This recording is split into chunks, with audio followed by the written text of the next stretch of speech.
Gear doesn't matter, they say. I say it does.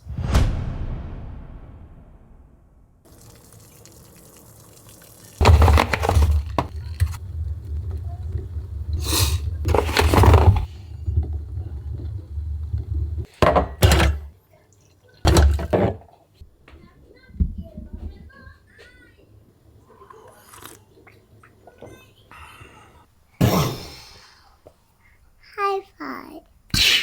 Grym du är! Du. Ska du inte trycka hit hissen? Så kan jag ta på mig min. Vart ska vi åka nu då? Vilken våning?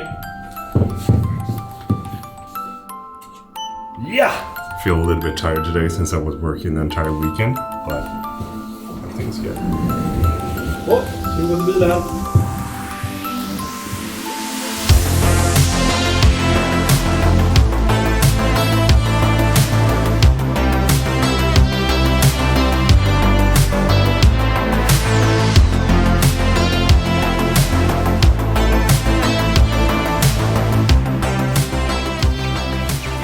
I was looking at the weather app yesterday evening to see if it was going to be a sunrise today, but it said cloudy, no chance of sun.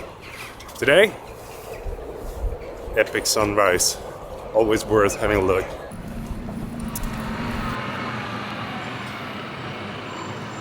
I really don't like the waiting game when you're shooting time lapses, but I always like seeing the result. It makes me happy inside.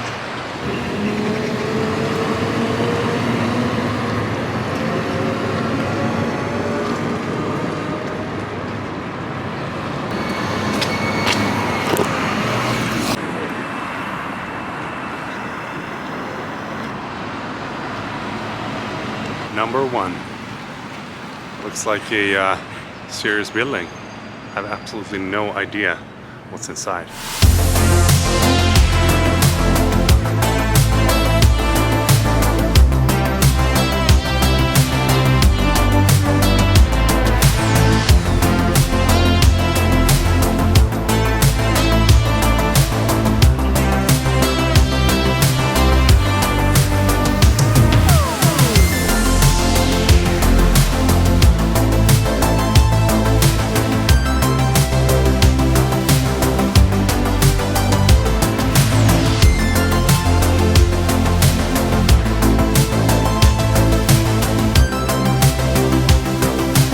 Oh, 90-90! We still didn't manage to top out our scores, and Amanda is still a leader. We're starting to get it dialed in soon. Yes. Soon there will be 50-50-50.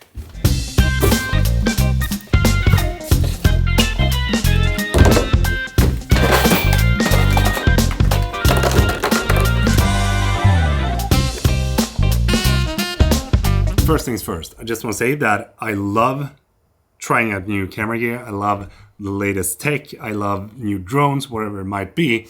I just think it's super fun to be able to have the latest and greatest and to try things out as soon as they are new. And I guess that some people will call me a materialist, which I am in a sense, but the tech and new things and the possibilities of what I can do is what intrigues me the most. Blue is going to represent a smartphone. Red is going to represent Nikon. Green is going to represent Sony. One of the easiest ways to get into photography and videography today is actually through your smartphone. I know that sounds cliche, but that is the truth because most smartphones comes equipped with a pretty decent camera. And when I bought my first smartphone with a decent camera, I think that was, I don't know, maybe back in 2014 or even earlier when the iPhone 4 or iPhone 6 came out. I remember that I thought it was cool to be able to take photos and shoot video with what I had in my pocket. And that gave me a little bit of motivation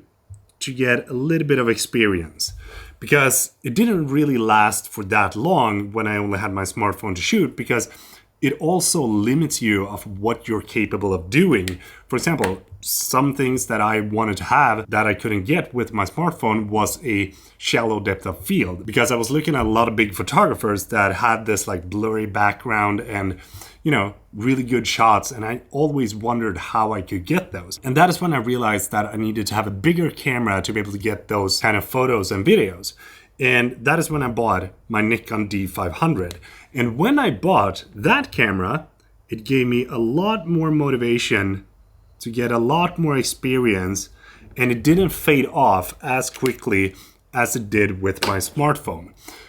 And when I bought the A6300, which was kind of the starting point of my videography career, that gave me a lot of experience and a lot of motivation to keep getting more experience. And instead of fading off, it kind of like kept going all the way up until the point where I started to feel very comfortable. Buying new gear actually helped me to get more motivation and more experience with what I wanted to achieve with photography and videography. But the more gear that you have in your arsenal that you can use, the less likely you are to use all the gear that you have. When I was starting out with YouTube back in 2018, I had a lot of motivation to keep pushing to become better at doing YouTube and keep making the videos. So I would say that was all the way over here. We're gonna say 2018. The amount of gear that I had was basically none, because I just bought my new camera and I didn't have any good lenses in the sense that I got right now, but I still had a decent setup, but my motivation was at its peak. But now that I have even more gear accessible here in the studio, my motivation to use all of that gear has gone way down. And it might sound strange, because all the gear that I have accessible here in the studio makes it easier for me to record videos. But the easier everything gets for me, the less likely it actually is that I will push myself to go out of my comfort zone to make the videos that I did when I had my motivation at this point. But when I limit myself to only use a certain amount of gear, or when I, for example, have my small camera bag and only bring with me a certain piece of tech, then my motivation goes up again, and then I would say that I'm probably landing somewhere around here. So basically what I'm saying is that gear does matter, not only for your motivation, but also to be able to produce better image quality of the things that you're actually capturing. But it shouldn't be the deciding factor on if you actually want to create stuff. And I think that, as we talked about in the previous episode, with people buying things just because they hear someone else talking about this specific thing, it shouldn't be that way, because people should be able to make videos without having in the back of their head that they need to have the latest and greatest. But being in my position right now, since I'm walking around with camera equipment way above tens of thousands of dollars every day to be able to shoot my videos, gear does matter.